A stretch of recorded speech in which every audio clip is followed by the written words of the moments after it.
बहुत बहुत स्वागत है दोस्तों आपका आज के यानी 23 दिसंबर 2020 के मार्केट एनालिसिस के वीडियो में। चलिए दोस्तों सीधा चलते हैं, पहले कल के डेटा के बेस पे क्या हुआ पहले वो एक्शन चेक कर लेते हैं। तो कल हमारा व्यू था कि मार्केट की अंडरटोन बुलिश रहनी चाहिए, तो उसके चलते हमें लॉन्ग साइड का ट्रेड लेना था।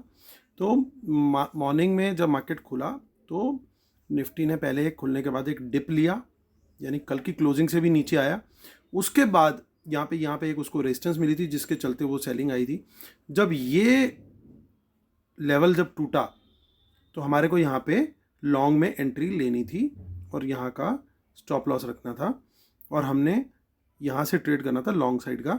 और आप देखिए मार्केट ने यहाँ से फिर ऊपर ऊपर और ऊपर का ही पूरे दिन रुख रखा। तो जिसने भी अगर ट्रेड लिया होगा और अगर वो स्मार्टली ट्रेल करता चला होगा तो मार्केट के हाईज तक उसको पूरा गेन मिला। और मार्केट की जो बाइंग थी आज का दिन, जो पूरा 130 पॉइंट्स का जो गेन दिखा है वो पूरा का पूरा मिलता, क्योंकि हमारी बाइंग जो है वो कल के क्लोजिंग के आसपास के लेवल की ही थी।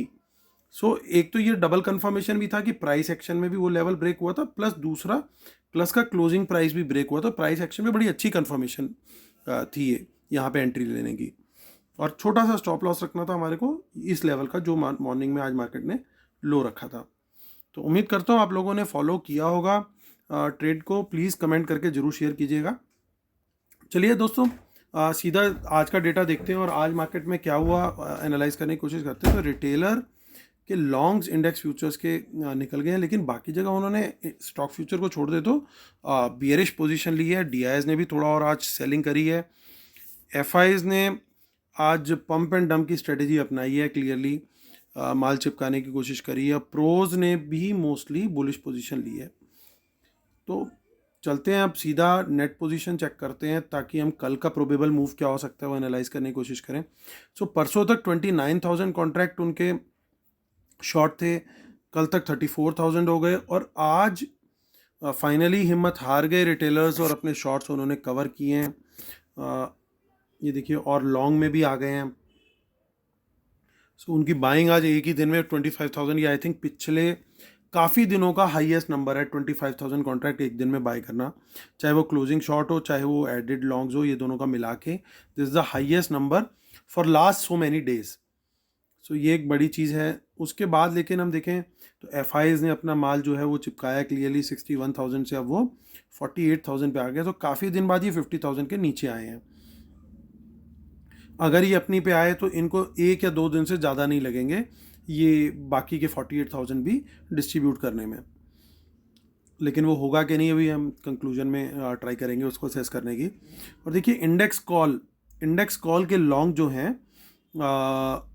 सेलिंग करके गए हैं रिटेलर, अपने लॉन्ग्स जो है निकाले हैं काफ़ी, 2 दिन से निकालते जा रहे हैं। वो 29,000 कॉन्ट्रैक्ट रह गए हैं अब उनके। और एफआईज ने कुछ लॉन्ग ऐड किए हैं। प्रोज ने अपनी जो सेलिंग करी हुई थी वो क्लोज करी है मेनली। पुट की बात करते हैं तो देखिए पुट राइटिंग से बाहर आ गया है। ये एक मार्केट के लिए एक अच्छी सिचुएशन है कि पुट राइटर जब रिटेलर नहीं होता तो मार्केट के लिए बहुत बढ़िया सिचुएशन हो जाती है। मार्केट ऊपर की तरफ का ही रुख करता है, क्योंकि अब वो पुट राइटिंग एक तरीके से आप ये समझिए वो शिफ्ट हो गई है टुवर्ड्स प्रोज। अब प्रोज बन चुके हैं पुट राइटर। और यहाँ तक कि कुछ पुट राइटिंग जो है वो कुछ रेदर लॉन्ग्स जो हैं पुट के एफआईज ने भी आज निकाले अपने, लेकिन वो अभी भी 92,000 कॉन्ट्रैक्ट अभी होल्ड कर रहे हैं। स्टॉक फ्यूचर की बात करें, देखिए रिटेलर लगातार ऐड करता जा रहा है। थोड़ी सी आज एफआईज ने भी ऐड किए हैं अपने लॉन्ग। दोस्तों 2 दिन पहले मैंने आईटी और फार्मा की बात करी थी। उन्होंने कल भी आउट परफॉर्म किया था और आज भी देख लीजिए आईटी ने कितना ज़बरदस्त आउट परफॉर्म किया इंडेक्स को। उम्मीद करता हूँ जिन लोगों ने सुना होगा वीडियो को ध्यान से और एक्ट किया होगा तो उनको बेनिफिट हुआ हो। प्लीज़ अपना कमेंट ज़रूर दीजिएगा।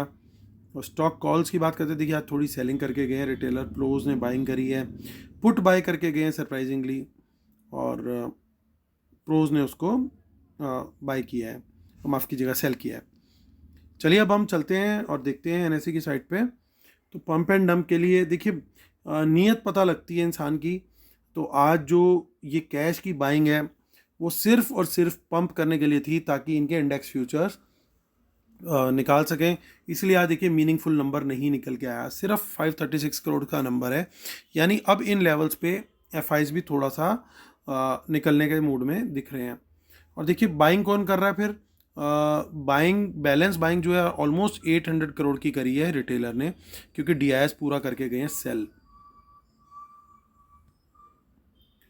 तो ये देखिए आज 2% की शॉर्ट कवरिंग ये जो हमारे रिटेलर बाहर निकले हैं उनके चलते, और प्रीमियम अभी भी 18 पॉइंट्स का बना हुआ है यहाँ पे।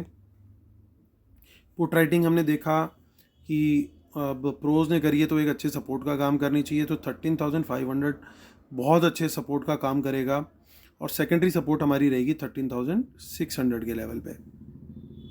और कॉल में जो राइटिंग हुई है, अब देखते हैं, वापस आते हैं एक बार कि कॉल किसने सेल करी आज। तो देखिए आज मोस्टली जो एडेड शॉर्ट्स हैं वो रिटेलर्स के हैं, और माफ़ कीजिएगा ये स्टॉक कॉल्स है, तो हम इंडेक्स कॉल देखेंगे। यहाँ पे एडिट शॉर्ट कुछ ज़्यादा नहीं हमें देखने को मिला, कुछ एफआईज के हैं लेकिन उन्होंने भी लॉन्ग किया है, बाकी जगह पोजीशंस मोस्टली क्लोज ही हुई हैं। तो हमें ये देखना पड़ेगा, अगर कुछ ज़्यादा यहाँ से मीनिंगफुल हमें नहीं निकल रहा तो हमारे को कौन सा डेटा देखना पड़ेगा, ये। तो इस डेटा में हमें ये दिख रहा है कि प्रोज भी यहाँ से निकल रहे हैं, उन्होंने बाइंग करी है, और रिटेलर ने रदर आज कुछ ना कुछ सेल करी है अपनी कॉल्स। तो बेसिकली जो कॉल साइड पे जो राइटिंग है वो इतनी मीनिंगफुल हमें नहीं दिख रही है। फिर भी हम अगर रेजिस्टेंस मीनिंगफुल फाइंड करने की कोशिश करें तो 13,500 पे ओवरऑल ओआई जो है वो 38 लैक्स का है।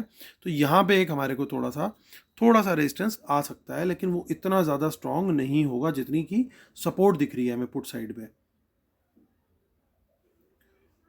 और देखिए यहाँ पे कुछ मीनिंगफुल चेंज नहीं है, प्रीमियम अभी भी बैंक निफ्टी में बना हुआ है। हम आते हैं हम ऑप्शन चेन पे, बैंक निफ्टी की ऑप्शन चेन देखिए, यहाँ पे हमारे को सपोर्ट देखिए कितना अच्छा, ये बैंक निफ्टी में मोस्टली सेलिंग करके गए हैं प्रोज, ये क्लियरली दिख रहा है क्योंकि ये चारों स्पॉट्स में हमारे को सेलिंग दिखाई दे रही है। तो ये चारों के चारों लेवल स्टार्टिंग विद 29,500 थ्रू 29,800 ये अच्छे सपोर्ट का काम करने चाहिए। हाँ, अगर कोई गैप डाउन हो गया इन लेवल्स के नीचे तो फिर ये ही लेवल्स जो है वो रेजिस्टेंस बन जाएंगे। और कॉल साइड पे देखिए आपको मीनिंगफुल हमारे को रेजिस्टेंस दिख नहीं रही, 30,000 एक रेजिस्टेंस है, बट शायद वो कल टूट जानी चाहिए ऐसा लगता है। चलिए अब कंक्लूड करते हैं। कंक्लूजन से पहले फटाफट डिस्क्लेमर पढ़ेंगे। Knowledge sharing is for educational purposes only. These are not buy sell calls. Please consult your financial advisor before taking any action. Keep stop loss in system until world market should not have a positive trend. Watch out for market impacting news. Respect the levels. Paid webinar जो है दोस्तों Sunday होगा, कौन से Sunday होगा जनवरी में मैं वो बताऊंगा आपको।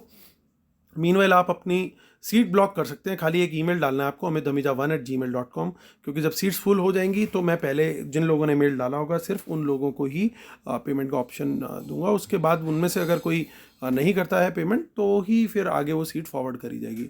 और मैं लिमिटेड सीट्स के साथ ही वेबिनार करने वाला हूँ। ट्विटर हैंडल है मेरा दोस्तों amitdhamija1, और टेलीग्राम चैनल है t.me/market-analysis निफ्टी बैंक निफ्टी। तो दोस्तों व्यू देखिए, दो चीज़ें हमारे को देखने को मिल रही हैं, कुछ इंपॉर्टेंट डेटा पॉइंट्स हैं उन पर ध्यान दीजिए आप, कि एफआईज ने काफ़ी माल आज निकाला, उन्होंने बेसिकली लॉन्ग क्लोज किए लेकिन थोड़े से शॉर्ट ऐड किए, यानी अभी एकदम से बहुत ज़्यादा बियरिश सिचुएशन उनकी नज़र में नहीं बनी है। रिटेलर के अभी भी शॉर्ट फंसे हुए हैं, हालांकि उन्होंने काफ़ी निकाल दिए लेकिन अभी भी उनके शॉर्ट्स फंसे हुए हैं। इंडेक्स कॉल में देखिए आप, इंडेक्स कॉल से रिटेलर ऑलमोस्ट अभी बाहर हो चुका है, लेकिन अभी भी कॉल राइटिंग प्रोज ने कर रखी है, और पुट राइटिंग भी आज लगभग उसके बराबर की कर दी है। तो ये सारे डेटा पॉइंट्स को देखते हुए दोस्तों यही लगता है कि मार्केट की अंडरटोन तो थोड़ी बुलिश रहेगी, लेकिन शुरू के कुछ घंटे या मे बी पूरा फर्स्ट हाफ एक रेंज बाउंड रह सकता है, ताकि प्रोज जो हैं वो पूरी तरीके से प्रीमियम मीटिंग कर सके, क्योंकि कॉल भी उन्होंने सेल की हुई है, पुट भी सेल की हुई है। तो with a slightly bullish undertone मैं जो है इंडेक्स में मैं ट्रेड, इसीलिए मैं क्या करना चाहूँगा, इंडेक्स में इन दोनों चीज़ों को देखने के बाद मैं क्या करूँगा, मैं कोशिश करूँगा कि अगर मुझे प्राइस एक्शन में कोई मेजर वन साइडेड मूव नहीं दिख रहा तो मैं दोनों साइड की ऑप्शन सेल करने का ट्रेड देखूँगा, कॉल भी और पुट भी, ताकि प्रीमियम खा सकूँ। और क्योंकि ओवरऑल अंडरटोन मुझे थोड़ी सी अभी भी बुलिश दिख रही है, तो मैं क्या करूँगा, मैं अपने favourite sector mid cap small cap में या अपने किसी इंडेक्स किसी सेक्टोरल इंडेक्स में जहाँ पे मुझे ब्रेकआउट दिखेगा, जो आउट परफॉर्म करता हुआ दिखेगा, वहाँ पे मैं सेलेक्टिव स्टॉक में लॉन्ग साइड का ट्रेड प्राइस एक्शन कंफर्मेशन पे लेने की कोशिश करूँगा। सो ये मेरी स्ट्रेटेजी रहेगी दोस्तों कल के लिए। और सेकंड हाफ में मैं बहुत ज़्यादा क्लियर रहूँगा कि प्राइस एक्शन पे मुझे कंफर्मेशन मिलेगी। अगर कोई रेंज बनती है, मान लीजिए मॉर्निंग में ये रेंज बाउंड रहती है, सपोज 12 बजे से 1 बजे तक मार्केट घूमती रहती है ऐसे, उसके बाद मुझे ब्रेकआउट दिखता है क्लियर कट, तो मैं उसी साइड का ट्रेड प्राइस एक्शन पे भी लेने की कोशिश करूंगा, चाहे वो नीचे की साइड हो चाहे वो ऊपर की साइड हो, क्योंकि मार्केट फोर्सेस जो है अपनी पोजीशन एडजस्ट कर लेती हैं। पहले 3-4 घंटे बहुत होते हैं उनके पास, वो तो 1-1.5 घंटे में भी कर लेते हैं। लेकिन अगर रेंज बाउंड रहती है तो सर्टेनली उसके बाद मैं इंडेक्स में ट्रेड ढूंढूंगा, तो प्राइस एक्शन जिस तरफ मुझे गाइड करेगा उस साइड का मैं ट्रेड लेने की इंडेक्स में भी कोशिश करूंगा आफ्टर फर्स्ट हाफ और मे बी 12:30 PM और सो। तो दोस्तों ये मेरी स्ट्रेटेजी है कल के लिए, एक्सपायरी के दिन के लिए। तो उम्मीद करता हूँ आप लोग को मेरा वीडियो पसंद आ रहा होगा। प्लीज़ लाइक करें, शेयर करें, सब्सक्राइब करें। Thank you so much guys, God bless you, take care, bye bye.